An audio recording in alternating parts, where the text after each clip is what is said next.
सांप का अंडा। एक सहाबी हजरत हबीब अल्लाह बिन फिदियक रजी अल्लाह अन्ह कहीं जा रहे थे कि उनका पांव इत्तफाकन एक जहरीले सांप के अंडे पर पड़ गया और वो पिस गया। और उसके जहर के असर से हजरत हबीब बिन फिदियक रजी अल्लाह अन्ह की आंखें बिल्कुल सफ़ेद हो गईं और नज़र जाती रही। ये हाल देखकर उनके वालिद बहुत परेशान हुए और उन्हें लेकर हुजूर सरवर आलम सल्लल्लाहु ताला अलैहि वसल्लम की खिदमत में पहुंचे। हुजूर सल्लल्लाहु ताला अलैहि वसल्लम ने सारा किस्सा सुनकर अपना थूक मुबारक उनकी आंखों में डाला तो हजरत हबीब बिन फिदियक की अंधी आंखें फौरन रोशन हो गईं और उन्हें नजर आने लगा।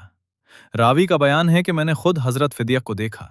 उस वक्त उनकी उम्र 80 साल की थी और आंखें तो उनकी बिल्कुल सफेद थीं, मगर हुजर की थूक मुबारक के असर से नजर इतनी तेज थी कि सुई में धागा डाल लेते थे। 39 हिस्सा अव्वल सबका। हमारे हुजर सल्लल्लाहु ताला अलैहि वसल्लम की मिस्ल बनने वालों के लिए मुकाम गौर है कि हुजर वो हैं जिनकी थूक मुबारक से अंधी आंखों में बीनाई और नूर पैदा हो जाए, और वो हैं कि उनकी थूक के मुताल्लिक रेलगाड़ियों में ये लिखा होता है कि थूको मत, इससे बीमारी फैलती है। फिर मर्ज व शिफा दोनों बराबर कैसे हो सकती हैं? हजरत जाबिर का मकान और 1000 मेहमान। हजरत जाबिर रजी अल्लाह अन्हु ने जंग खंदक के दिनों हुजर सल्लल्लाहु ताला अलैहि वसल्लम शिकम अनवर पर पत्थर बना देखा तो घर आकर अपनी बीवी से कहा कि क्या घर में कुछ है ताकि हम हुजर सल्लल्लाहु ताला अलैहि वसल्लम के लिए कुछ पकाएं और हुजर को खिलाएं। बीवी ने कहा, थोड़े से जौ हैं और ये एक बकरी का छोटा बच्चा है, इसे ज़ब्ह कर लेते हैं आप। हुजर सल्लल्लाहु अलैहि वसल्लम को बुला लाइए, मगर चूंकि वहां लश्कर बहुत ज्यादा है इसलिए हुजूर से पोशीदगी में कहिएगा कि वो अपने हमरा 10 आदमियों से कुछ कम ही लाएं। जाबिर ने कहा, अच्छा तो लो, मैं इस बकरी के बच्चे को ज़ब्ह करता हूं, तुम इसे पकाओ और मैं हुजर को बुला लाता हूं।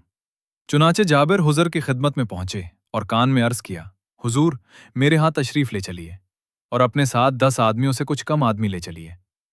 हुजूर सल्लल्लाहु अलैहि वसल्लम ने सारे लश्कर को मुखातिब फरमाकर फरमाया, चलो मेरे साथ चलो। जाबिर ने खाना पकाया है। और फिर जाबिर के घर आकर हुजूर ने उस थोड़े से आटे में अपना थूक मुबारक डाल दिया और इसी तरह हंडिया में भी अपना थूक मुबारक डाल दिया और फिर हुक्म दिया कि अब रोटियां और हंडियां पकाओ। चुनाचे उस थोड़े से आटे और गोश्त में थूक मुबारक की बरकत से इतनी बरकत पैदा हुई कि 1000 आदमी खाना खा गया, मगर ना कोई रोटी कम हुई और ना कोई बोटी।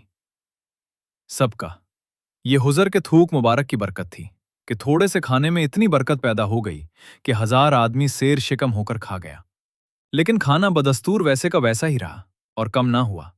और ये हुजूर की थूक मुबारक है, और जो उनकी मिस्ल बशर बनने वाले हैं वो अगर कभी अपने 40 हिस्सा अव्वल घर की हंडिया में भी थूकें तो उनकी बीवी ही वो हंडिया बाहर फेंक देगी और कोई खाने को तैयार ना होगा।